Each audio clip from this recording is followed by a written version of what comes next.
హైదరాబాద్లో ఉల్లిగడ్డ రేట్లు ఆకాశాన్ని తాకుతున్నాయి. సాగు విస్తీర్ణం తగ్గడం, ఏపీ, మహారాష్ట్రలో నిల్వలు తగ్గిపోవడంతో ఉల్లి ధరలకు రెక్కలొచ్చాయి. మలక్పేట వ్యవసాయ మార్కెట్ యార్డ్లో క్వింటాల్ ఉల్లి ధర 4,000 పలుకుతోంది. ఈ నెల 17న క్వింటాల్ ధర 3,200 రూపాయలు ఉండగా కేవలం 4 రోజుల్లోనే 800 రూపాయలు పెరిగింది.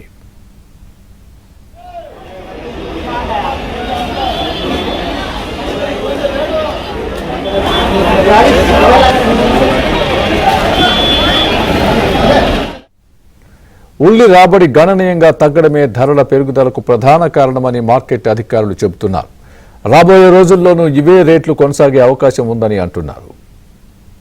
ప్రెజెంట్ ఉల్లి ధర ఎక్కువగా ఉంటుంది, ఎందుకంటే రాబడి తక్కువగా ఉంది. ప్లస్ ఇంకోటి ఏంటంటే లాస్ట్ ఇయర్ కర్నూలు సీజన్లో అధిక వర్షాలు ప్రభావం వలన కర్నూలు సరుక మొత్తము ఖరాబ్ అవడం వల్ల ఈసారి ఆంధ్రప్రదేశ్లో అంత క్రాప్ వేయలేదు.